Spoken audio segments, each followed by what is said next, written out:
Un saludo muy cordial a todas las personas que nos ven a través de Facebook, de YouTube. Sean bienvenidos a el culto del día de hoy.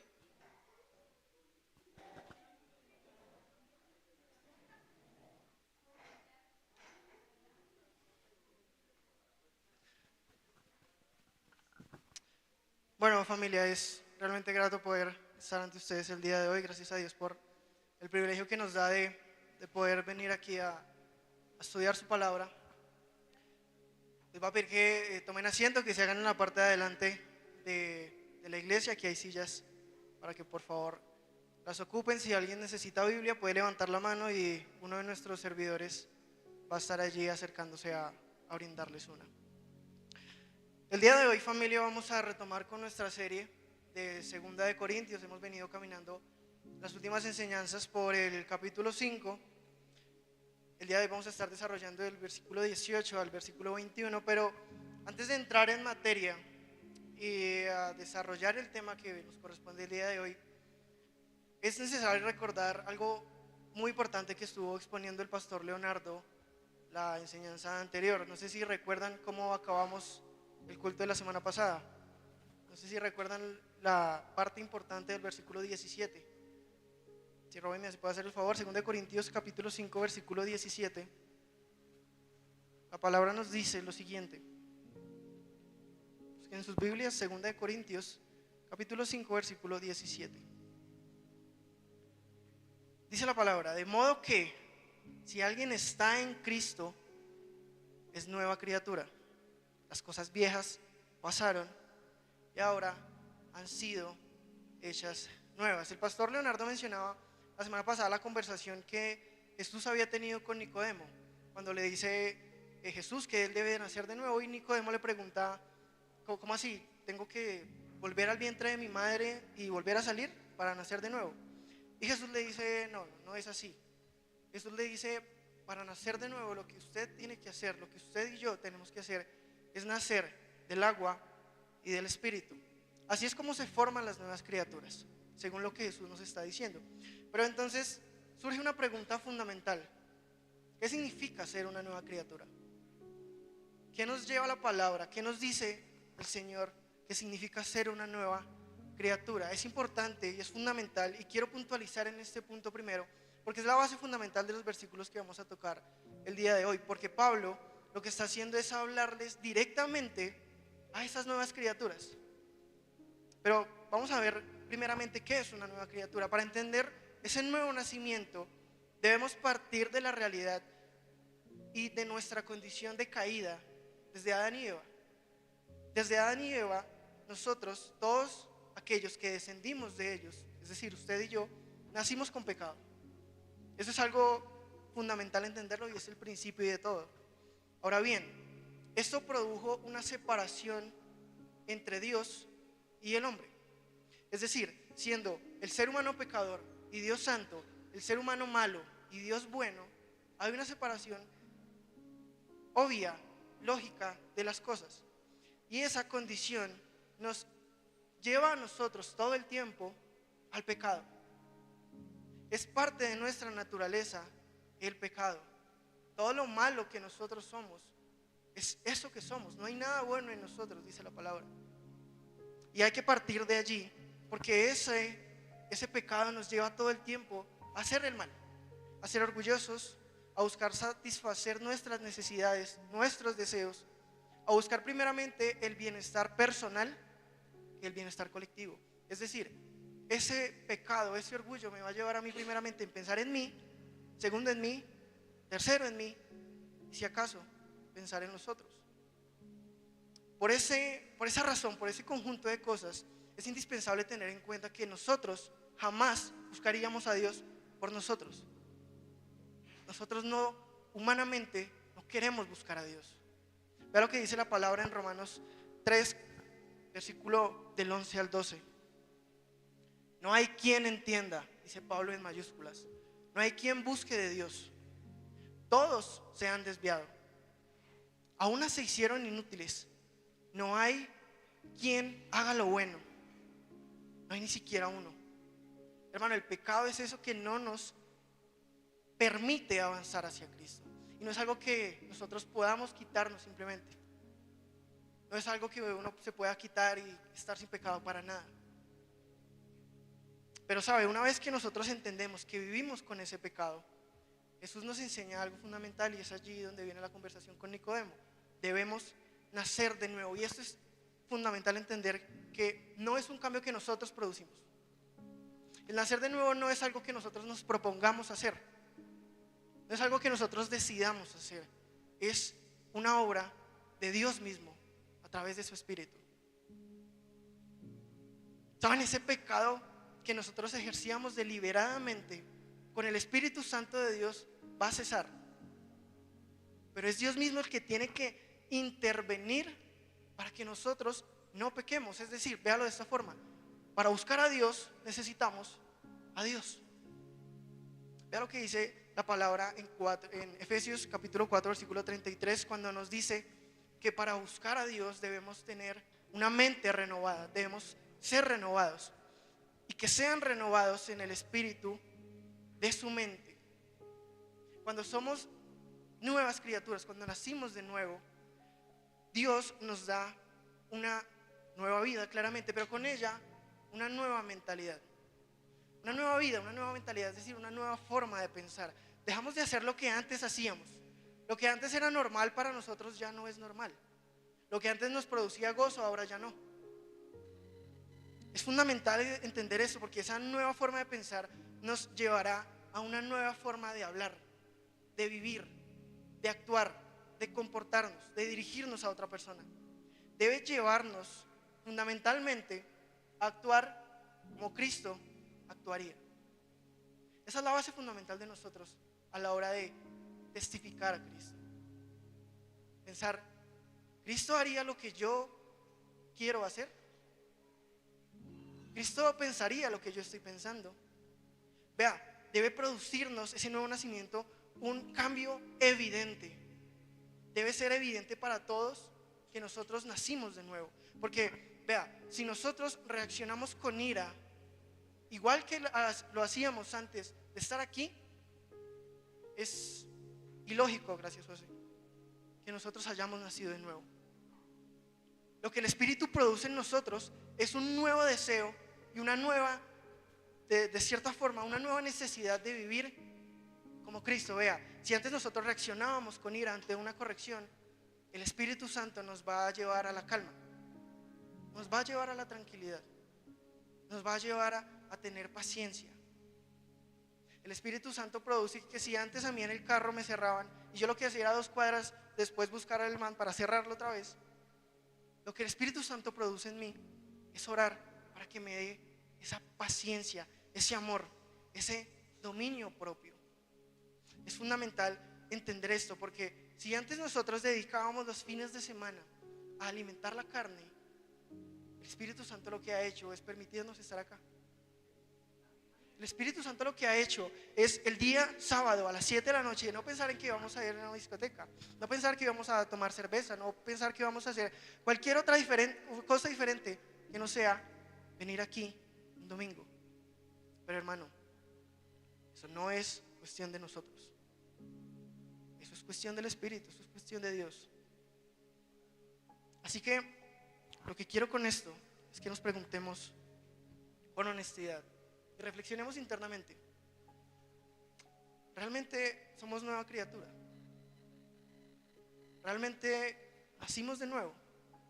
Realmente, básicamente lo que quiero preguntar para que podamos reflexionar es que ¿cambiamos realmente?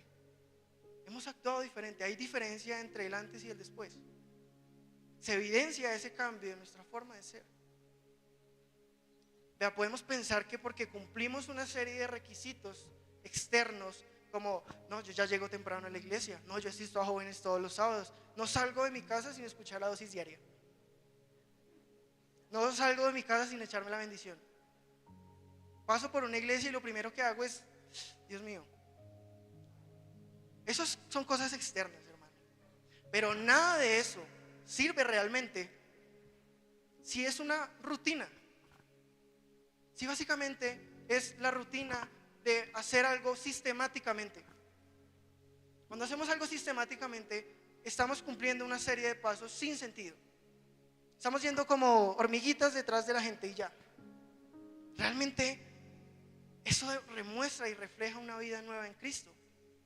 Vea, podemos aparentarlo, hermano. Podemos llegar a pensar que por conocer un poco de la palabra ya somos nueva criatura. Que porque llevamos 10 años asistiendo a una iglesia, realmente somos diferentes. Pero hermano, solamente Dios y usted conocen lo que hace en la intimidad, cuando nadie los ve. Solamente Dios conoce su corazón. Y cuando hablo de intimidad no me refiero, aunque también únicamente cuando usted está en su habitación, cuando está en su casa a solas, sino también cuando estoy rodeado de personas que no pertenecen a la congregación. ¿Cómo actúo ahí? ¿Cómo actúo cuando me rodeo de personas que no conocen de Cristo? Realmente ahí es donde yo tengo que preguntarme, ¿estoy actuando como ellos? ¿O estoy actuando como una nueva criatura? Porque si yo estoy actuando como ellos, ¿para qué estoy viniendo? ¿Qué sentido tiene el escuchar todo el tiempo un devocional que ni siquiera le pongo cuidado? Poner el devocional para que suene de fondo mientras yo trabajo, mientras me ocupo en otras cosas. Realmente lo que nosotros debemos llegar a pensar es que estamos actuando como una nueva criatura o simplemente estamos aparentando. ¿Por qué vine aquí, por ejemplo? ¿Por qué venimos el día de hoy? ¿Cuál es su motivación principal? ¿Ya es costumbre para usted venir a la iglesia? ¿Ya es costumbre empezar la semana yendo a culto, esperando que le vaya bien? ¿Cuál es la motivación realmente por la que usted viene? Esa es una pregunta que debemos hacernos día a día. Vea, Pablo comienza abordando el versículo 18, dejando en claro algo, y algo que todos debemos tener presente cuando hablamos del Señor. Él lo resume así: todo esto proviene de Dios, de nadie más, hermano. Es decir, nosotros somos una nueva criatura, nosotros hemos sido regenerados y hemos pasado de vivir en el pecado a vivir a los pies de Cristo, pero por Él mismo, porque Él nos ha llamado, no por nosotros. Con estas palabras, Pablo lo que quiere hacer es un contraste fundamental entre la incapacidad de nosotros los hombres con la soberanía de Dios. Vea, y eso para muchos yo sé que puede resultar confrontante. Puede resultar confrontante el hecho de, venga, pues yo como así, sí, es que yo tomé la decisión de dejar de tomar. Yo tenía un problema con el alcohol muy grande, pero tomé la decisión de dejar de tomar, de asistir a un grupo de alcohólicos anónimos y dejé de tomar. No, yo leí los 50 pasos para dejar de mentir y dejé de mentir. No, yo leí un curso y tomé un curso de superación personal, bien caro por cierto, que me dijo que todo lo que yo me propongo lo puedo hacer. O sea que perdí la plata. Vea, lo que nosotros tenemos que tener en cuenta es que si nosotros creemos poder hacer algo para regenerarnos, para cambiar, estamos automáticamente dudando de la soberanía de Dios. Estamos dudando del poder que Él tiene sobre la iglesia, sobre el mundo, sobre nosotros.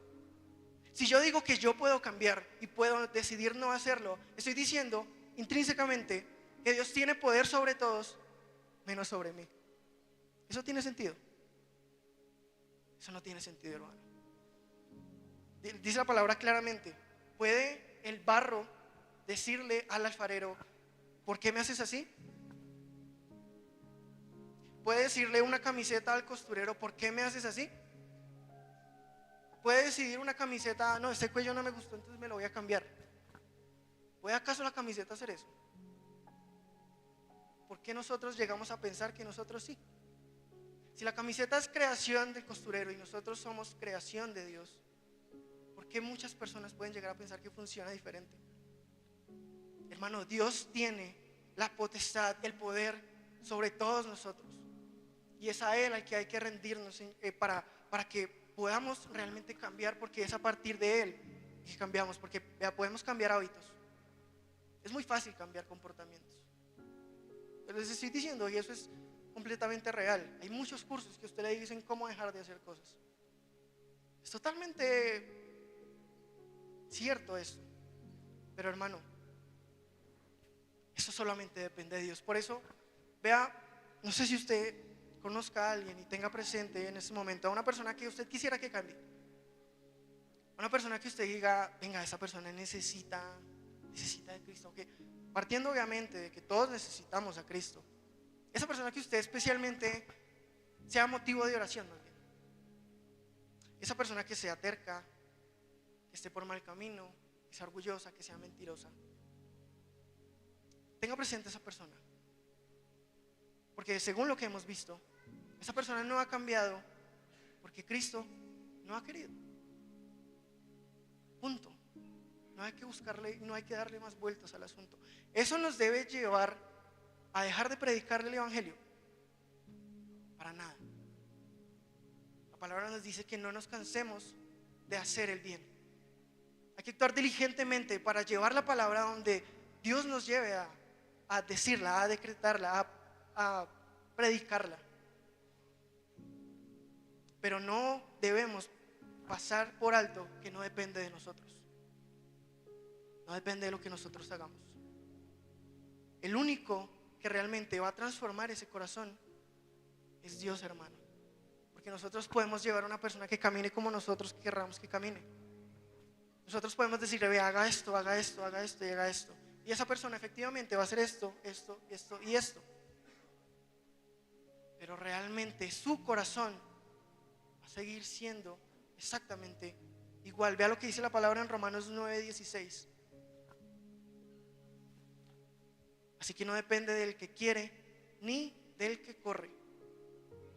Depende del que Dios tiene misericordia. Eso significa que no importa cuánto nos esforcemos, de cuántos cursos tomemos, de cuántas charlas motivacionales escuchemos. Depende únicamente de Dios. Ya la palabra nos enseña con esto también a ser diligentes. No porque entonces nosotros tengamos como punto central que todo depende del Señor. No depende que yo, o no quiere decir que yo me quede en mi casa acostado todo el tiempo esperando que Dios actúe en mi vida. La palabra diligencia quiere decir que nosotros debemos actuar obedientemente. Es decir, nosotros, ¿por qué vamos al médico? Porque tenemos que hacernos chequeos de rutina, ¿verdad? Porque podemos estar enfermos. Pero lo hacemos diligentemente porque es algo que es un bienestar para nosotros, porque queremos cuidarnos. El ir al médico a mí no me va a impedir que el médico me diga, no, usted tiene una enfermedad complicada. O no, usted está bien. Yo voy al médico porque es mi deber hacerlo. Asimismo, yo voy a la iglesia, yo busco del Señor. Yo quiero tener intimidad con el Señor porque es lo que debo hacer, hermano. Porque obedezco al Señor. ¿Cuál es el problema? Que nosotros no debemos hacer esto esperando algo a cambio. Si usted viene a la iglesia, si usted ora al Señor esperando algo a cambio, esperando que Él haga lo que usted quiere que haga, usted no está entendiendo realmente el motivo por el cual usted está orando, por el cual usted viene a la iglesia. Nosotros no podemos exigirle al Señor que haga algo, más en cambio sí podemos pedirle que nos dé ese entendimiento para poder alinearnos con su voluntad. Yo no le puedo decir, Señor, te pido que esto pase, te pido que esto suceda, necesitamos que esto suceda. Y muchas veces pueden decretarlo en nombre del Señor. Pero hermano, si Dios no quiere que pase, no va a pasar, hermano. Hermano, todo esto es para decirles que realmente el Señor tiene la potestad con nosotros, sobre cualquier cosa, sobre nosotros que somos creación de Él. Nosotros estamos aquí porque Él ha querido que nos reunamos aquí. Él nos ha llamado, nosotros no hemos venido. Nuestra naturaleza, si Dios no nos hubiera llamado, no estaríamos aquí, se lo garantizo, hermano. Vea, le pongo este ejemplo un poco ilustrativo. Imagínese un marranito en una finca. Ese marranito está en la mitad entre un campo de flores y entre un lodazal.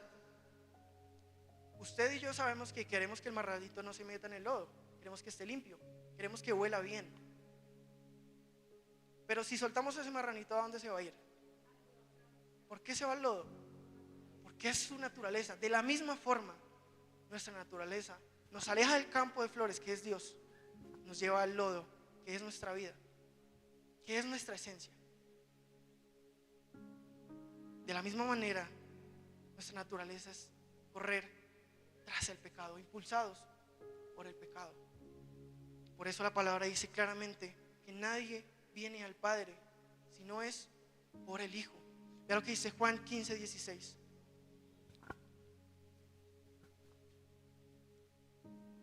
Juan 15, capítulo 15, versículo 16. Ustedes no me eligieron a mí, sino que yo los elegí a ustedes y los designé para que vayan y den fruto, y que su fruto permanezca, para que todo lo que pidan al Padre en mi nombre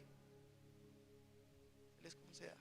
Eso no quiere decir que todo lo que nosotros, vuelvo y digo, y es importante aclararlo, no quiere decir que todo lo que nosotros decretemos en el nombre de Jesús va a suceder. Para nada. Lo que quiere aquí Jesús reafirmar es el poder que tiene Él sobre las cosas, no nosotros, Él. En ese sentido, diciendo Él quien nos llama, es quien nos busca. Quiero que vayamos a la porción del día de hoy, 2 Corintios capítulo 5, versículo del 18 al 21, a través del cual nos dice que Él realmente ha buscado de nosotros para reconciliarse con nosotros. Dice la palabra: y todo esto procede de Dios, quien nos reconcilió con Él mismo por medio de Cristo y nos dio el ministerio de la reconciliación. Es decir, que Dios estaba en Cristo reconciliando al mundo con Él mismo, no tomando en cuenta al hombre ni a sus transgresiones, y nos ha encomendado a nosotros la palabra de la reconciliación. Por tanto, somos embajadores de Cristo, como si Dios nos rogara por medio de nosotros. En el nombre de Cristo le rogamos: reconcíliese con Dios, porque al que no conoció pecado, lo hizo pecado para que fuéramos hechos justicia de Dios en Él. Cuando estaba leyendo estos versículos y preparaba la enseñanza, vino a mi mente una historia que es bastante impactante. Por lo menos a mí me impactó, porque representa esa reconciliación que Dios ha tenido con nosotros. Había una joven que se llamaba Teresa. Esto es una historia completamente real. Se llamaba Teresa, tenía 22 años, era colombiana ella, y sucedió que ella perdió a su único hijo de 3 años, porque un hombre lo asesinó. El atentado iba contra ella, pero el afectado fue su hijo, y el hijo falleció. El asesino se llamaba Antonio y fue condenado a 18 años de prisión, creo.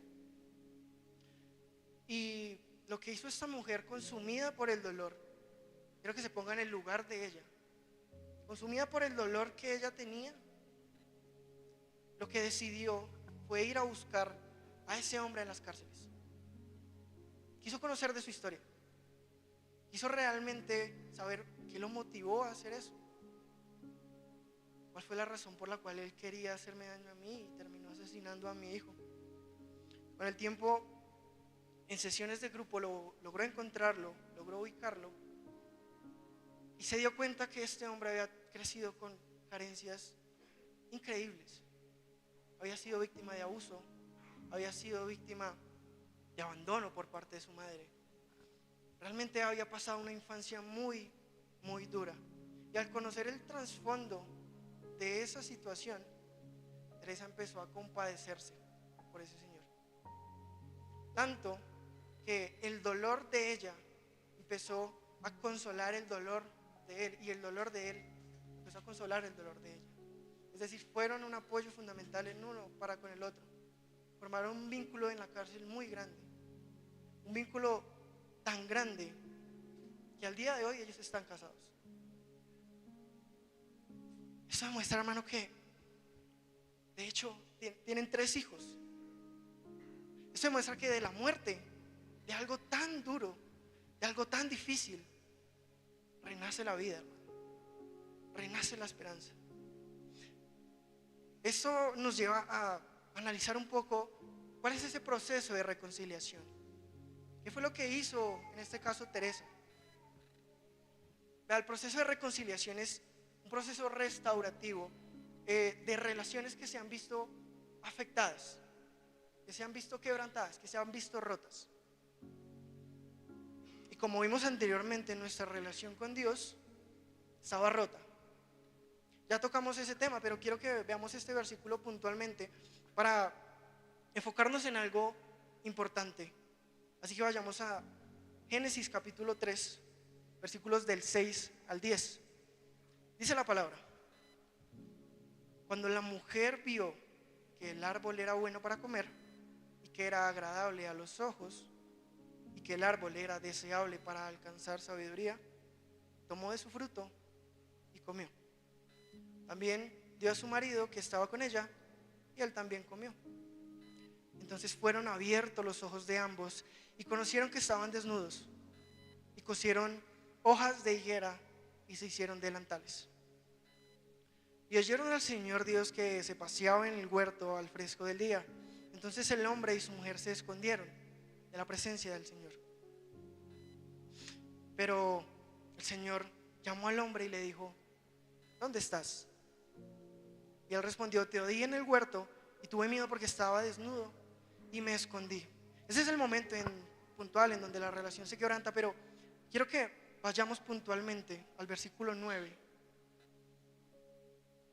donde el Señor es quien llama a Adán. Desde el mismo momento en que la relación se fracturó, Dios estaba allí para buscar reconciliarse con nosotros. ¿Dónde estás?, le preguntó Dios a Adán. Dios llamó al hombre. Esa es la base fundamental de nosotros. Dios comenzó a restaurar esa relación y es una promesa que continuamente Él mismo está diciendo que va a hacer. Dice la palabra en Ezequiel capítulo 34 versículo 16: yo apacentaré a mis ovejas y los llevaré a reposar, declara el Señor Dios. Versículo 16: buscaré la oveja perdida, haré volver la descarriada, vendaré la herida y fortaleceré la enferma, pero destruiré a la engordada y a la fuerte. La apacentaré con justicia. Ya vamos a ver más adelante qué quiere decir esto. Pero la relación natural que nosotros tenemos con el Señor es: Él nos busca y nosotros intentamos huir. No sé cuántas veces pasó para que usted viniera a una iglesia. ¿Cuántas veces lo tuvieron que llamar? ¿Cuántas veces le tuvieron que insistir? Venga, va a venir hoy, va a venir hoy, va a venir hoy. Hermano, Dios constantemente nos está buscando a través de otros, porque somos instrumentos de Él. ¿Y cuál fue su reacción la primera vez que le dijeron: estoy ocupado, ese día no puedo? Cualquier excusa es válida para nosotros en ese momento, ¿verdad? Pero hermano, estamos aquí hoy. ¿Sabe por qué? Porque no hay forma de nosotros esconder y huir de Dios. No hay forma en la que Él no nos llame, en la que nosotros no respondamos a ese llamado. Si Él nos llama, nosotros iremos. Punto. Así como Mateo lo hizo. Jesús, ¿qué le preguntó? ¿Qué le dijo? Más bien, ¿qué le dijo a Mateo? Sígueme. ¿Y Mateo qué hizo? Lo siguió. Porque si Jesús llama, nosotros vamos a ir totalmente. Por eso Pablo lo que dice en el versículo 18 es que Él ya nos buscó, Él ya nos perdonó y Él ya restauró esa relación. Pero fue por iniciativa de Él, no por nosotros. Hermanos, si lo vemos desde esa historia, nosotros somos el hombre que pecó contra esa mujer. Nosotros somos el hombre que hizo algo totalmente imperdonable. Hicimos cosas que realmente a nuestra percepción, no tienen perdón. Hablo de nosotros como humanidad. Puntualice ese pecado. Pero nosotros como humanidad hicimos cosas imperdonables. Pero así como Teresa fue a buscar por las cárceles Antonio, Dios fue a buscarnos y a despojarnos de esa cautividad que estábamos en el pecado. Estábamos en la cárcel del pecado y Él nos sacó de allí. Él fue el que nos llamó. ¿Sabe por qué?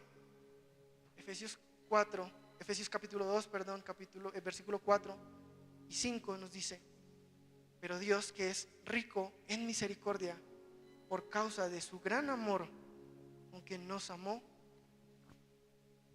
aun cuando estábamos muertos en nuestros delitos, nos dio vida juntamente con Cristo. ¿Sabe por qué nos llamó? Por amor, por la base fundamental de la vida, el amor de Dios. Lo que Dios permitió fue que a través de Cristo esa relación rota se restaurara. Cristo fue ese puente entre nosotros y Dios, incluso entre nosotros con nosotros mismos, porque Él también vino a restaurar esas relaciones. Más adelante lo veremos. Pero podemos estar cerca de Él, podemos dirigirnos a Él, podemos estar en este momento en congregación, en comunión, en coinonía con Él, porque Él así lo ha permitido. Él nos amó primero. Nosotros no lo amamos primero a Él. Así como primero nos llamó y nos perdonó, nosotros no debemos decir que nosotros lo amamos primero. Eso es completamente falso. Él nos amó y nos llamó primero. Vea, ¿sabe por qué lo hizo también? Porque decidió perdonarnos para dar una paz que solamente Él puede dar. Nosotros podemos buscar muchas cosas en el mundo, hermano. Nosotros podemos vivir tras el trabajo, podemos vivir tras el dinero, tras los compromisos, tras responsabilidades, que no digo que no son importantes, pero hermano, esa no va a ser la principal motivación por la que nosotros vivimos. Son cosas efímeras, son cosas materiales. Hoy tenemos trabajo, y ¿quién nos asegura que mañana lo tendremos? Hoy tenemos dinero, y ¿quién nos asegura que mañana no lo tendremos? Hermano, alcanzar, por ejemplo, objetivos trae una satisfacción muy grande. Quiero que recuerde ese último logro que usted alcanzó y la sensación que eso le generó a usted. Bueno, pues la paz que trae Cristo, la tranquilidad que da Él, el gozo que Él da, no tiene ni siquiera comparación con todo lo que nosotros creemos poder lograr. Es fundamental reconocer que Él nos perdonó. Pero ahora bien, vean esto, usted puede decir: es muy lindo que Dios me haya perdonado, es muy lindo que como iglesia saber que Dios nos perdonó primero, que hizo algo pues muy grande, que Dios me haya llamado. Pero vea, siendo sinceros, yo no creo que yo haya hecho algo tan grave, mano. Yo no le maté el hijo a nadie. Yo realmente creo que no he matado a nadie, no he robado millones de pesos, no he golpeado a nadie, no soy mentiroso, no soy orgulloso. Al contrario, yo soy responsable. Yo cuido de mi familia, yo cuido de mis hijos,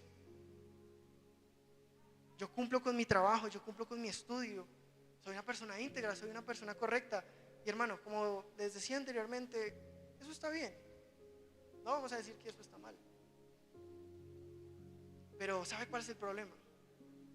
Jesús lo dice en Marcos 2:17, que nos derrumba por completo esa percepción. Evangelio de Marcos capítulo 2 versículo 17. Espero que ustedes también lo vayan buscando en sus Biblias, por favor. Al oír esto, Jesús les dijo: los que están sanos no tienen necesidad de médico, sino los que están enfermos. Por eso Cristo vino, no por los justos, sino por los pecadores. Hermano, Cristo no vino por aquellos que dicen: yo soy bueno, yo hago las cosas bien. Cristo no vino por esas personas. Por eso es fundamental que nosotros reconozcamos nuestro pecado, porque Cristo vino por nosotros, Porque por más cosas buenas que nosotros creamos hacer, nuestra esencia es maldad, hermano. La palabra lo dice claramente.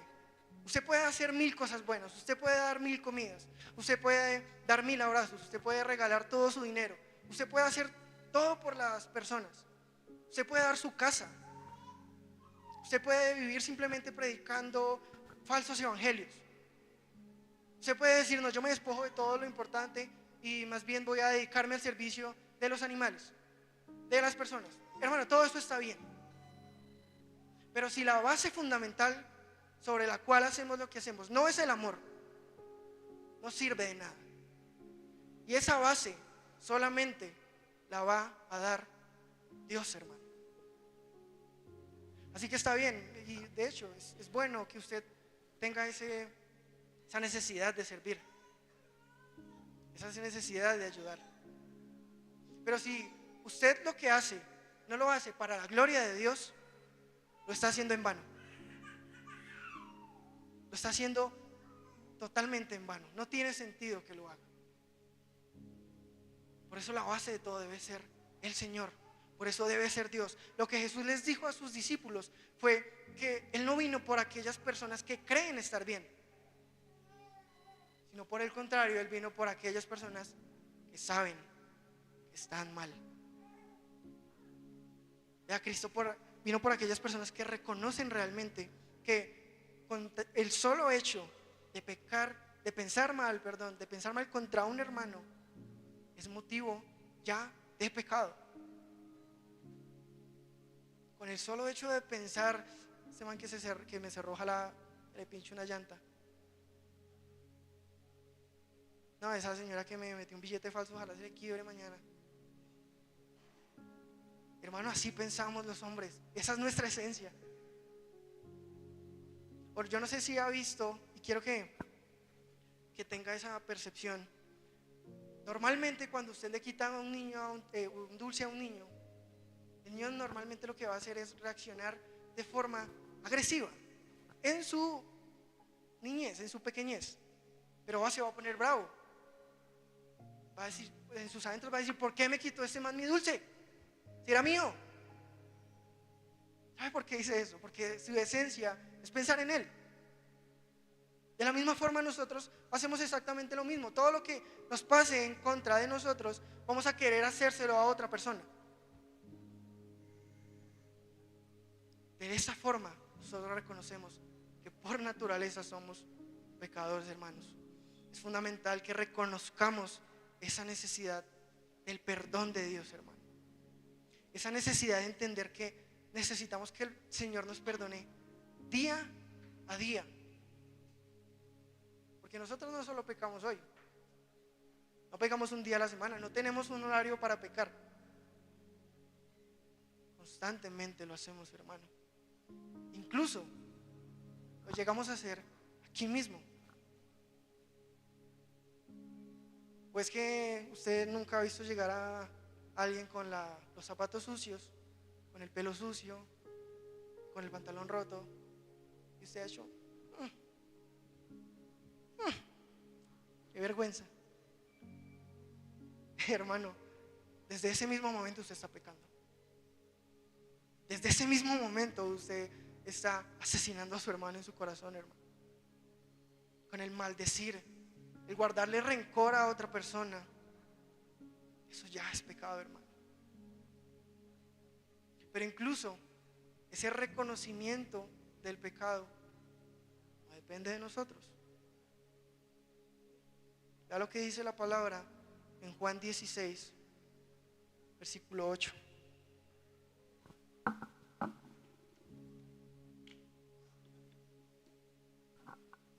Evangelio de Juan, capítulo 6, versículo 8. Del 7 al 8, perdón. Pero yo les digo la verdad, les conviene que yo me vaya, dice la palabra. Porque si no me voy, el Consolador no vendrá a ustedes. Pero si me voy, se los enviaré. Y cuando Él venga, convencerá al mundo de pecado, de justicia y de juicio, hermano. ese reconocimiento del pecado que usted tiene, eso ni siquiera tampoco es suyo. Es Dios quien le tiene que venir a redarguir a usted cuando se da cuenta que la embarró, cuando se da cuenta que le habló mal a alguien, cuando se da cuenta que cometió una falla, que actuó de mala forma. A partir de ahí, Dios mismo le está diciendo: usted fue el que la embarró. No es usted mismo auto reconociendo ese pecado. No sé, y espero que esto no sea muy repetitivo, pero todo esto nos debe llevar a que todo depende del Señor. Por eso Pablo empezó diciendo: todo proviene del Señor. Porque a pesar de todo lo bueno que podemos hacer constantemente, vamos a estar transgrediendo esa ley, hermano. Eso nos lleva a entender que nunca viviremos en completa obediencia. Nosotros podemos cumplir todos los mandamientos que el Señor ha estipulado. Podemos intentar hacerlo. Podemos intentar caminar en ese cumplimiento. ¿Pero usted cree que lo vamos a hacer? Usted no puede justificar su pecado minimizándolo. Usted no puede decir: no, pero venga, pues solamente se me escapó una mala palabra contra alguien. Es que vea lo que hizo. Es que pues ¿cómo no le iba a responder si me trató mal a mí, trató mal a mi mamá, a mi abuela que nunca la conocí, me trató mal a todo el mundo, mano? ¿Yo cómo no le voy a responder? Eso es justificar el pecado. Y Dios no hace excepción. Dios no está diciendo: ustedes pueden ejercer este pecado, pero estos otros no. A estos sí está bien, yo no los tengo en cuenta. Hermano, todos los pecados son exactamente iguales. Por lo tanto, todos nosotros necesitamos de la gracia de Dios. Ahora bien, tenemos en cuenta que ya fuimos perdonados, ¿verdad? Que Dios ya nos perdonó. Pero hermano, algo fundamental que nosotros debemos asumir es el hecho de que haber sido perdonados más bien nos obliga a perdonar. No simplemente debemos quedarnos con el hecho de que, ay, bueno, bendito Dios, fui perdonado, me siento libre. Todo lo que yo pueda hacer ya es perdonado. Hermano, ese llamado es directamente una obligación. Pablo llama a todos los que creen en el Señor ministros de la reconciliación. Utiliza la palabra ministros, no sé si tienen en cuenta que es un ministro, pero se refiere a que todas aquellas personas que actúan bajo la autoridad de algo más grande. Esa autoridad les dice: ustedes deben hacer algo, y el ministro lo hace. De la misma forma, así como ministros, como el ministro de Defensa, por ejemplo, actúa bajo la autoridad del gobierno de Colombia, nosotros actuamos como iglesia bajo la autoridad de Dios. Y Dios nos está diciendo algo fundamental: debemos actuar, no quedarnos simplemente con mero conocimiento de que fuimos perdonados. ¿De qué me sirve a mí conocer algo si no lo pongo en práctica? ¿De qué me sirve a mí conocer eso si no vivo en función a eso? Pablo se refiere a nosotros como ministros porque nos da esa responsabilidad. Básicamente lo que nos está diciendo, y es algo que quiero que tenga muy en cuenta, es que si usted cree en el Señor, si usted dice: yo creo en Dios, de hecho todo lo que yo hago, lo hago en nombre de Dios, voy a presentar un examen, Dios mío, que seas tú conmigo. Que es que voy manejando en el carro y hay un control de alcoholemia, Dios mío, que me marquen 0. Si usted hace todo eso, si usted dice creer en Dios, Pablo le está diciendo a usted: debe perdonar. Si usted no perdona, no cree en Dios, no cree en lo que Cristo hizo. Porque si usted cree, usted obedece. Hermano, vea, la palabra nos lleva a entender algo fundamental. Quiero que vayamos a Colosenses, capítulo 3, versículo del 12 al 13.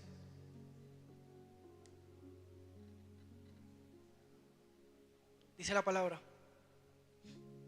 entonces ustedes, como escogidos de Dios, santos y amados, revístanse de tierna compasión, bondad, humildad, mansedumbre y paciencia, soportándose unos a otros, perdonándose unos a otros.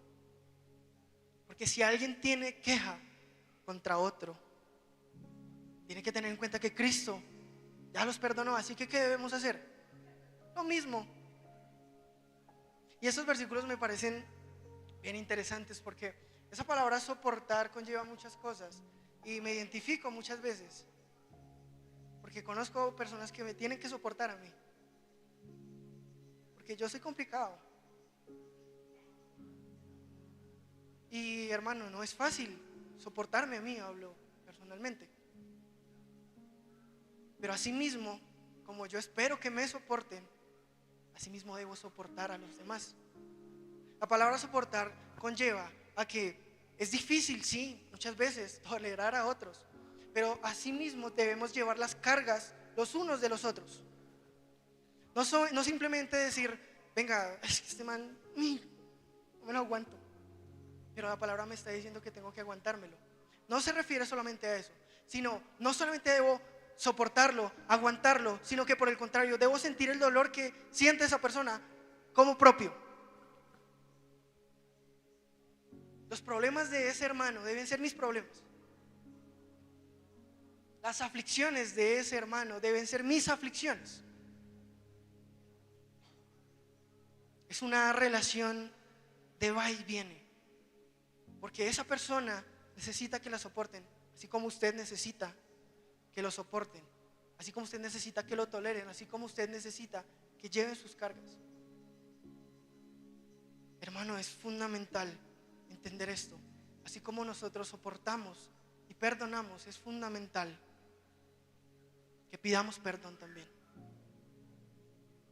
Es muy fácil decir, no, pues yo voy a esperar a que esa persona que me hizo tanto daño venga y me pida perdón y yo lo voy a perdonar, porque la palabra me dice que debo perdonar. Entonces pues cuando él venga yo lo perdono, pero si él no viene, pues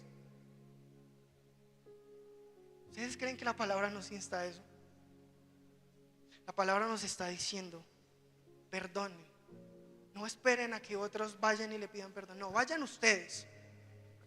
Así como nosotros queremos ser imitadores de Cristo, Cristo fue y nos llamó. De la misma forma nosotros tenemos que ir a buscar ese perdón. No debemos sentarnos a esperar que otra persona haga lo que nosotros sabemos que debemos hacer. No podemos esperar que otra persona actúe como nosotros queremos que actúe. Por el contrario, la iniciativa de nosotros debe ser actuar como Cristo. Y si Cristo nos dice vaya, nosotros ¿qué debemos hacer? Ir. No nos está diciendo perdonen o pidan perdón sí, perdonan y pidan perdón cuando. No, hermano. A pesar de todo, no importa lo que haya pasado, no importa quién haya sido el afectado, indispensablemente debemos perdonar y pedir perdón. ¿Cuántas veces? Mateo 18:21 es completamente claro. Pedro le estaba preguntando a Jesús, Mateo 18:21, ¿cuántas veces pecará mi hermano contra mí que yo haya de perdonarlo? Hasta 7 veces, o sea, 7 veces. Si este me insulta 7 veces a mí, yo las 7 veces lo debo perdonar. Si este me está faltando al respeto constantemente, si son 8, entonces vea lo que Jesús le dice. No te digo hasta 7 veces, sino 70 veces 7. No es que usted haga la cuenta y vaya diciendo voy en la 432, ya me faltan estas. No. Esta es una alegoría de la infinidad de veces que usted debe perdonar, que usted debe pedir perdón. Y ese primer perdón que nosotros debemos, de cierta forma, transmitir es a Dios, hermano. Porque la palabra nos está diciendo, si alguien peca contra ustedes, pues perdónenlo. De la misma forma, si ustedes pecan contra alguien, perdónenlo. ¿Cuántas veces nosotros pecamos contra Dios? Todo el tiempo. Por eso nuestro primer perdón, ese arrepentimiento genuino, debe ser hacia el Señor. En resumidas cuentas, Pablo está diciendo algo claro: perdonen y pidan perdón a todos por todo. Ay, es que no, pero no. Pida perdón, perdonemos por todo, hermano. Vea, yo no puedo salir de la iglesia, sonreírles aquí a todos y encontrarme a alguien que me hizo daño y mirarlo con desprecio. Yo no puedo salir de aquí ahorita, que salga a las 11:30 o ojalá hasta la 1 de la tarde, hablando, predicando, escuchando, regocijándome en la palabra, si yo salgo y miro a esa persona que me debe 20,000. ¿Qué sentido tiene eso, hermano? ¿Qué sentido tiene guardar rencor contra alguien cuando la palabra que usted acabó de escuchar le dice que no lo haga? Yo no puedo salir de la iglesia y insultar al primero que me haga daño. Yo no puedo tener algo en contra de la misma persona que está, una persona que está en la misma congregación. ¿Qué puede pasar? Yo no puedo hacer eso. Yo no puedo atentar contra mi familia. Sí, totalmente, es entendible. Podemos tener diferencias. Claramente podemos tener diferencias. Pero esas diferencias no nos deben llevar a la división. No podemos permitir que eso suceda, hermano. Si usted tiene algo contra alguien, y lo veremos más adelante, vaya y pida perdón. Testifique lo que Cristo hace, hermano. Vea, yo no puedo decir que amo a Dios, que tengo una relación íntima con Él, que creo en Él, que todo lo que hago lo hago en su nombre, si no estoy con esa disposición de perdonar a otros. Yo no puedo decir que creo en Dios si no estoy dispuesto a perdonar, si tengo mi orgullo tan grande que voy y no pido perdón, sino que por el contrario justifico mi pecado. Usted no está amando a Dios, hermano. No estamos amando a Dios si actuamos así. Por el contrario, estamos actuando completamente en hipocresía. Ve, hermano, no importa cuándo, no importa lo que haya pasado, no importa si alguien hizo algo contra usted ayer, antier, hace 20, 15, 30 días, 30 meses, 30 años. Usted vaya y solucione eso. Es importante que podamos reconocer a esa persona. Quiero que tenga en mente a esas personas, a esa persona o a ese grupo de personas a las cuales usted o tiene que perdonar o a cuales tiene que pedir perdón. Y es obligación de nosotros orar para que Dios sea el que ponga ese perdón en nosotros, hermano. Porque es una obligación incluso antes de venir al Señor. No sé si usted recuerda cuando practicamos la Santa Cena lo que la palabra nos está diciendo. Veamos Mateo capítulo 5 versículo 23. Mateo 5 versículo 23. Por tanto, si estás presentando tu ofrenda en el altar y allí te acuerdas que tu hermano tiene algo contra ti, versículo 24, deja tu ofrenda allí delante del altar y ve, reconcíliate primero con tu hermano y entonces ven y presenta tu ofrenda. Vea, Pablo en resumidas cuentas nos está diciendo: no podemos amar a Dios y despreciar a su creación al mismo tiempo. No podemos decir que adoramos al Señor mientras hay odio en nuestro corazón por otra persona. La palabra dice algo que es muy claro: o somos calientes o somos fríos, tibios. Nos vomitará de su boca. Es decir, o amamos o no amamos. No existe amar y odiar a la vez. Eso no existe. Si amamos a Dios, amamos su creación. Si odiamos a otro, no amamos a Dios. Es algo fundamental que nosotros debemos entender. Es contradictorio amar y odiar a Dios a la vez. Las personas que estuvieron en la vigilia el viernes se perdieron, por cierto, de un gran tiempo. Hablábamos de que la luz no convive con las tinieblas. Son cosas diferentes. Bien, mal, luz, tinieblas, amor, odio. Bueno, hermano, el odio va en contra del amor. Antes de venir a la iglesia, antes de compartir como congregación, y no solamente me refiero a entrar a la iglesia no es este lugar, la iglesia somos cada uno de nosotros. Antes de venir a congregarnos, antes de compartir en unidad, antes de siquiera mencionar que hacemos algo en nombre de Dios, es fundamental que el perdón sea un pilar importantísimo en esa comunión con la creación de Dios. Y una vez tengamos ese perdón en nuestro corazón, entonces sí, dirijámonos a Dios. De cierta forma, Dios nos está diciendo: antes de entrar a la casa, límpiese los pies. No sé a cuántos les enseñaron eso. Usted no va a entrar a una casa ajena con los pies llenos de barro. Usted primero lo que hace es limpiarse los pies. De la misma forma, nosotros debemos limpiar ese odio, debemos quitar ese odio, que el Señor haga esa acción en nosotros para así poder decir: te amo, Dios. Porque en ese momento sí será sincero, antes no. Es fundamental entender esto, hermano.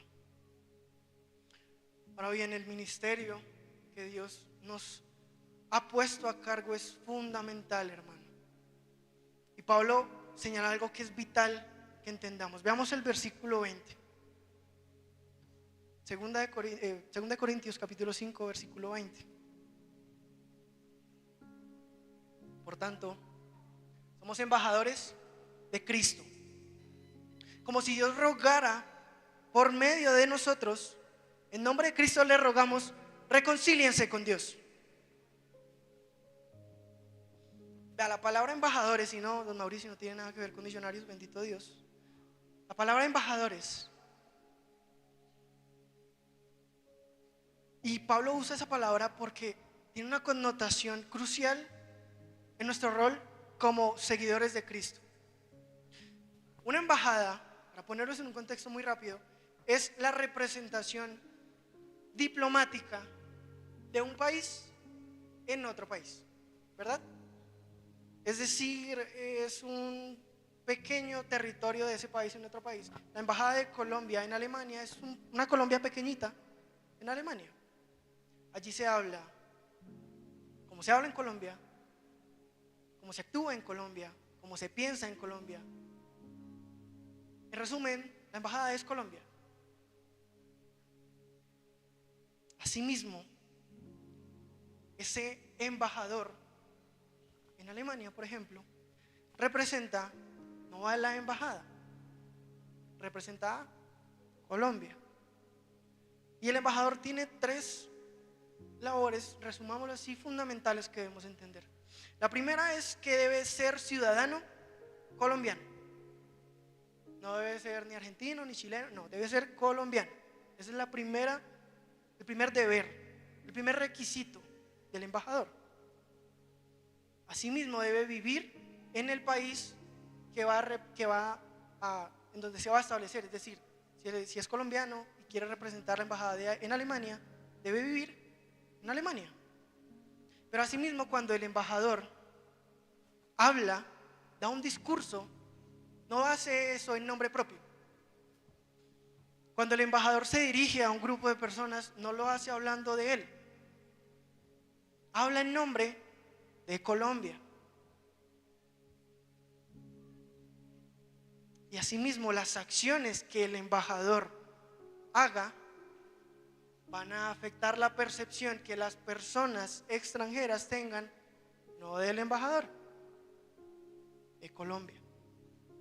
Por lo tanto, vea, el embajador lo que tiene que tener claro es que representa a esa nación y debe hacerlo fielmente, es decir, debe representar lo que realmente es Colombia. Él no va a decir, no, vea, este plato de arroz chino es proveniente de nosotros, es típico de nosotros. Eso es un sinsentido. Debe representar lo que es fielmente Colombia. Bueno, de la misma manera, nosotros somos la embajada del cielo aquí en la tierra, hermano. Nosotros, véalo de esta forma, somos un pedacito de cielo aquí en la tierra.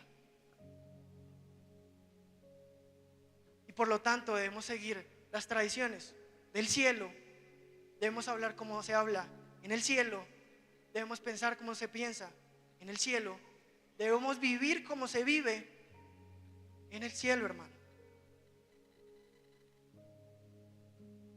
O imagínese usted un colombiano tratando de actuar como alemán. Eso creo que no es así. Dios, y es fundamental entenderlo, Isaac, que Dios nos da esa autoridad. Dios nos confirió la autoridad de representar el cielo aquí en la tierra. Vea lo que dice Mateo 18:18. En verdad les digo que todo lo que ustedes aten aquí en la tierra será atado en el cielo, y todo lo que desaten en la tierra será desatado en el cielo. Es decir, lo que usted permita, lo que nosotros como congregación permitamos aquí en la tierra, se permitirá en el cielo. Y lo que no permitamos aquí en la tierra, no se va a permitir en el cielo. ¿Usted cree que la gente de la tierra va a actuar como en el cielo? ¿O son diferentes? ¿Usted cree que un alemán actúa igual que un colombiano? De la misma forma, nosotros debemos actuar diferente de las personas que están aquí en la tierra. Ya somos embajadores del cielo, primeramente porque tenemos ciudadanía celestial, hermano. La palabra dice claramente: ustedes están en este mundo, pero no son de este mundo. Eso nos lleva a que como embajadores del cielo aquí en la tierra, cuando hablamos, no hablamos en nombre de nosotros, hablamos en nombre de Cristo. ¿Cómo usted está hablando en nombre de Cristo? ¿Qué sale de su boca? Realmente lo que usted dice, ¿lo diría Cristo? Realmente como usted actúa, ¿actuaría Cristo? Es decir, ¿usted es un fiel embajador del cielo aquí en la tierra? ¿O usted está actuando igual que los de la tierra? ¿Usted está tratando de actuar como un alemán? ¿Qué diferencia entonces hay, hermano, entre la embajada del cielo y la tierra si usted está actuando igual que las personas del mundo? No tiene sentido. Por eso, hermano, debemos ser completamente cuidadosos en cómo actuamos, en cómo hablamos, en cómo pensamos. Porque vea, hermano, no sé si usted tiene la percepción, pero hablando meramente de Alemania, que estuve leyendo varios artículos de ese país, por eso el ejemplo. En octubre hay una festividad que se llama el Oktoberfest, que se celebra allí y es básicamente un festival de la cerveza. Ese festival de la cerveza, rápidamente, ¿qué nos hace pensar de Alemania? Es que los alemanes toman mucho, ¿no? ¿Cierto? Porque pues, de la misma forma, si nosotros actuamos de manera contraria a lo que la palabra nos está diciendo, otras personas de afuera van a creer que eso es Cristo. Y ahí es cuando estamos dañando la imagen que otras personas pueden tener de nosotros como iglesia. Esa persona dice que, vea, ese va a la iglesia hace 5 años y yo lo veo peor. Ese sigue hartando como siempre.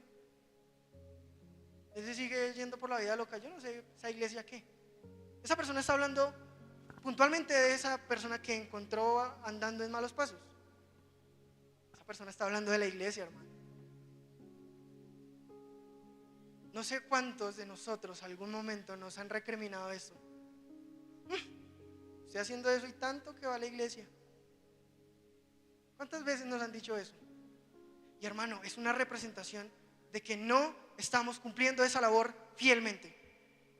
Estamos actuando de forma tal de que dañamos la percepción de otras personas de la iglesia. Así como el embajador debe cuidar la honorabilidad de su país, nosotros debemos cuidar la honorabilidad del cielo, de Cristo, hermano. Nuestras acciones pueden sembrar prejuicios, tanto positivos como negativos, en otras personas. Hermano, por eso como embajadores de Cristo es fundamental hablar de que hablamos en su nombre cuando les decimos a todos: reconcíliense con Dios. Es Dios rogando por medio de nosotros, diciéndole a otras personas: venga, el camino es este. Ese es el mensaje que como embajadores nosotros debemos llevar. Pero no simplemente diciendo: venga, reconcíliense, hermanos, que se lo juro, es aquí. Venga, camine. Yo puedo decirle 1000 cosas, pero al día siguiente yo puedo amanecer bebiendo con él. ¿Ustedes creen que va a importar lo que yo dije? Totalmente no. La palabra nos está diciendo que nosotros debemos ser ese instrumento por medio del cual les decimos a otras personas: permanezcan en Cristo, hermano. Cristo es el camino, es la verdad y la vida, hermano. Vea, y lo que hace la palabra y lo que dice la palabra es que es un privilegio inmenso el poder compartir esa palabra. Vea lo que dice Romanos capítulo 10 versículo 14 al 15. ¿Cómo invocarán a aquel en quien no han creído? ¿Y cómo creerán en aquel de quien no han oído? ¿Y cómo no oirán sin haber quien les predique? ¿Y cómo predicarán si no son enviados? Tal como está escrito: cuán hermosos son los pies de los que anuncian el evangelio del bien. Es decir, es un privilegio enorme, maravilloso que nosotros tenemos, el de poder predicar el evangelio. Pero hermano, que no se quede simplemente en palabras, que no se quede simplemente en cosas que no representen la forma en la que nosotros actuamos, hermano. Sí, ese es el mensaje que debemos dar: reconcíliense con Dios. Pero nosotros debemos ser ejemplo vivo de lo que significa reconciliarse con Dios. Porque si actuamos igual que actuamos antes, ¿cuál es el objetivo? ¿Cuál es el propósito de esa reconciliación? Pensarán muchos.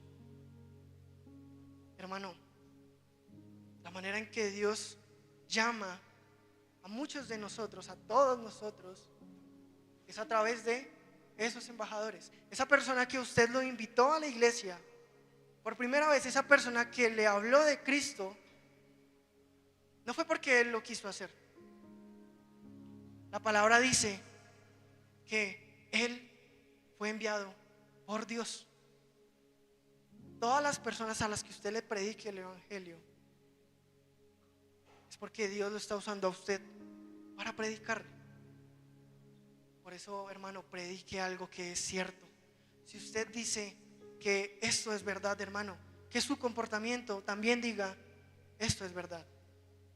Que lo que usted diga sea consecuente con lo que usted haga.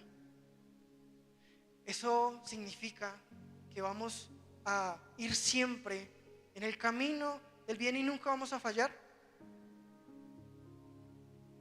Lo que dijimos anteriormente, nuestra naturaleza nos va a llevar al pecado, hermano. Y es entender en esto importante, que a pesar de todo vamos a seguir fallando. Pero eso no debe ser impedimento para dejar de testificar de buena forma al Señor. Porque cuando usted hace algo malo, hermano, El arrepentimiento es el que usted le dice: la embarré y debo ir a pedir perdón. El ser embajador de Cristo no es ser completamente perfecto, porque solamente es Cristo perfecto, pero sí nos obliga a caminar día a día en busca de esa perfección. No, pues Cristo fue perfecto, pero pues la palabra dice que yo soy pecador, entonces pues ¿para qué me esfuerzo? Hermano, ese no debe ser el pensamiento. Por el contrario, entre más yo sé que necesito de Dios, entre más pecador soy yo, más reconozco que necesito de Cristo y más quiero emularlo a Él. Ese debe ser el fundamental, esa debe ser la base, más que todo, de nuestra vida, hermano. Debemos como embajadores ir a predicar esa buena noticia. Pero ¿cuál es esa buena noticia? Pablo nos lo clarifica en el versículo 21, 2 Corintios 5, capítulo 5, versículo 21. Al que no conoció pecado, lo hizo pecado por nosotros, para que fuéramos hechos justicia de Dios en él. Muchas personas pueden llegar a preguntarse: ¿cómo un Dios justo puede pasar por alto el pecado de las personas? ¿Cómo un Dios amoroso, cómo ese Dios que tiene origen, o bueno, esa bondad que tiene origen en Dios, ese Dios que representa todo lo que es bueno, todo lo que es santo, todo lo que es perfecto, ese Dios que no permite el mal, cómo puede amar a los pecadores? ¿Cómo puede hacerlo? Acabamos de hablar, ¿no? El amor es opuesto al odio. Son cosas aparte. Entonces, ¿cómo Dios puede amarnos a nosotros? ¿Cómo puede mirar a transgresores de su ley? ¿Cómo puede mirarnos a nosotros que constantemente estamos fallándole a Él? ¿Cómo Él puede siquiera pensar eso? ¿Cómo puede perdonar a quienes mienten, a quienes asesinan, a quienes han abusado de personas, a quienes han cometido los peores pecados para nuestro juicio? ¿Cómo puede perdonar a esos pecadores? La palabra se contradice, porque ahora lo que dice el Antiguo Testamento. Números, capítulo 14, versículo 18. El Señor es lento para la ira y abundante en misericordia, y perdona la iniquidad y la transgresión. Oigan esto: pero de ninguna manera va a tener por inocente al culpable. ¿La palabra se contradice acaso? ¿Cómo es posible que el mismo Dios del Antiguo Testamento que nos dice que de ninguna manera tendrá por inocente al culpable, cómo es el mismo que nos perdona a nosotros? ¿Cómo es que a nosotros sí nos pasa por inocentes? Hermanos, la respuesta es completamente clara. Romanos capítulo 3, versículo 24. Todos son justificados gratuitamente por su gracia en medio de la redención que es en Cristo Jesús, a quien Dios exhibió públicamente por su sangre a través de la fe, como demostración de su justicia, porque en su tolerancia Dios pasó por alto sus pecados y los míos cometidos anteriormente. Dios pasó por alto esos pecados, pero ¿sabe por qué? No porque nosotros, o no porque Él simplemente haya decidido no castigarnos. Lo que Él hizo fundamentalmente, y es la base del Evangelio, es que Cristo mismo recibió cargó con ese pecado y recibió ese castigo que nosotros debimos haber recibido. ¿Ustedes creen que merecimos eso? ¿Ustedes creen que hicimos algo para que Cristo hubiese hecho algo por nosotros? De hecho, sí hicimos algo. Todo lo opuesto a lo que Él dice que hagamos. Hermanos, siendo Él perfecto, limpio, justo, sin mancha, recibió todo ese pecado para que usted y yo fuéramos perdonados, hermano. No sé si usted menciona esto, pero es un regalo tan grande que deberíamos vivir tan agradecidos con Él. Yo no sé, usted piense en un regalo tan importante que alguien le pudo haber hecho a usted. Un regalo que alguien le dio. Usted naturalmente va a sentirse agradecido con esa persona, ¿verdad? Ese agradecimiento lo va a llevar a buscar, de cierta forma, ser agradado a los ojos de esa persona. De cierta forma usted va a buscar que esa persona lo vea con buenos ojos. Esa persona, si le va a decir: venga, necesito que me haga un favor, obvio, ¿qué hay que hacer? ¿Por qué no actuamos de la misma forma con Cristo? Si el regalo que nos dio fue de una persona que, por el contrario, nosotros estuvimos agrediendo todo el tiempo, una persona con la que nosotros todo el tiempo lo odiamos, todo el tiempo lo insultamos, lo golpeamos, y esa persona lo que hace es darnos un regalo, hermano. ¿Usted cómo viviría con esa persona?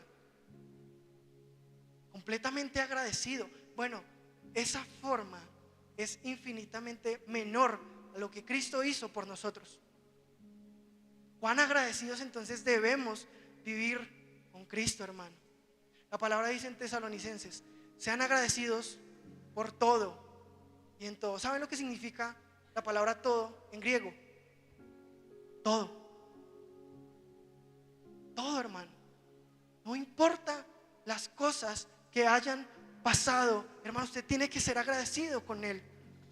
Porque no había manera en la que Él lo hubiera perdonado. No hubiera, y usted no hizo nada, ni yo hice nada, ni nadie hizo nada para que Él nos haya visto buenos. Hermano, pero por esa razón nosotros debemos vivir agradecidos con Él. Y la forma en la que nosotros podemos agradecer al Señor no es: Señor, gracias porque me salvaste de ese examen, porque no me cogió el retén. Dios mío, gracias. Hermano, la única forma en la que nosotros podemos ser agradecidos con el Señor es vivir una vida rendida a sus pies. No hay nada más que nosotros podamos hacer, hermano. Ese es el mensaje que nosotros debemos dar, hermano. La percepción que nosotros debemos tener de nosotros mismos es que Dios nos ha hecho justos y debemos arrepentirnos de todo lo malo que hemos hecho, hermano. Debemos reconocer esa dependencia que tenemos del Señor.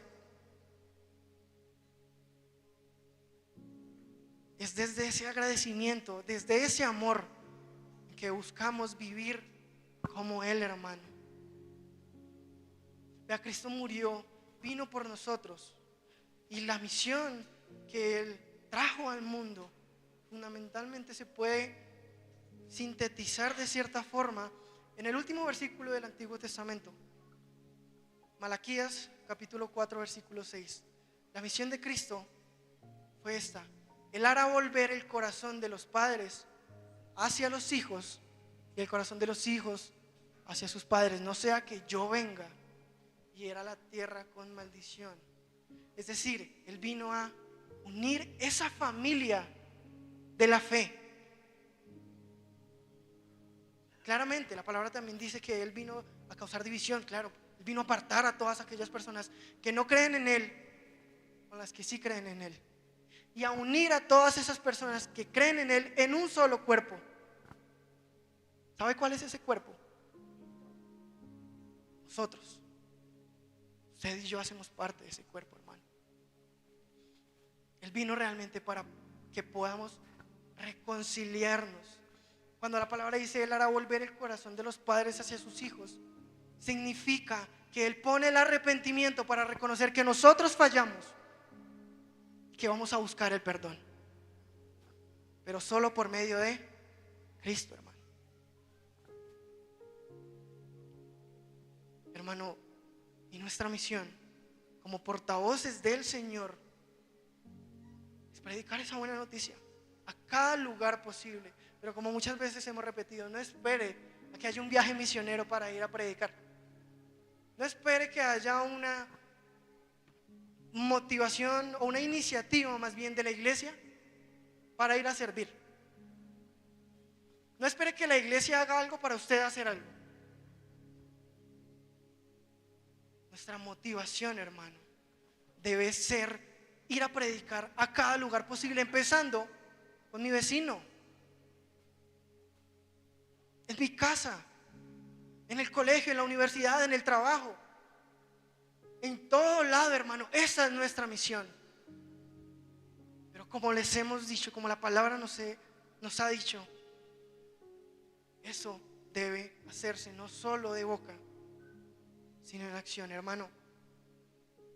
Dios nos reconcilió con Él cuando éramos sus enemigos. Él nos ve justos a través de creer en Él, a través de la fe. Pero esa reconciliación no es un tesoro para guardar. Hermano, entender esto no nos debe, como les he venido comentando, no nos debe decir solamente, nos debe llevar a decir y a poner las cosas de Dios en su nombre. Ese reconocimiento no es simplemente decir, Dios, pongo esto en tus manos y hago totalmente lo opuesto. La palabra dice claramente, Lucas capítulo 6, versículo 46. Si usted tanto que habla de Dios, si usted habla tanto y tanto de Cristo, si usted habla tanto y tanto de lo que Él hizo, ¿por qué no hace lo que Él dice? ¿Por qué ustedes me llaman Señor, Señor? No hacen lo que yo les digo que hagan. Hermano, la invitación que Dios nos hace hoy es que somos ministros, somos embajadores de Él, y debemos llevar ese mensaje de la reconciliación a cualquier lugar, pero actuando conforme a su palabra, hermano. Quiero que se ponga de pie en esta mañana, me acompañe en esta oración, para que sea Dios quien nos motive, quien nos dé esa iniciativa, quien nos avive, quien nos dé el arrepentimiento para volver hacia Él, hermano. Necesitamos volver hacia Cristo, necesitamos ir hacia Él.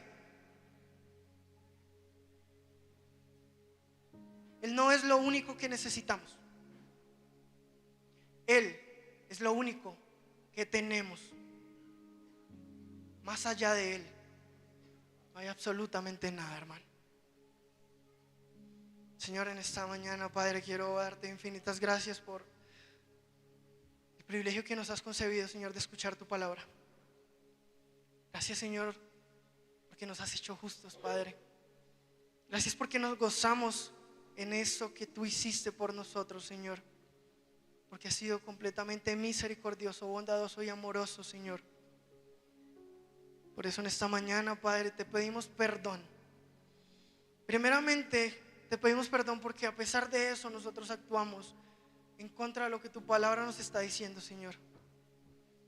Continuamente transgredimos tu ley, te fallamos a ti, Señor.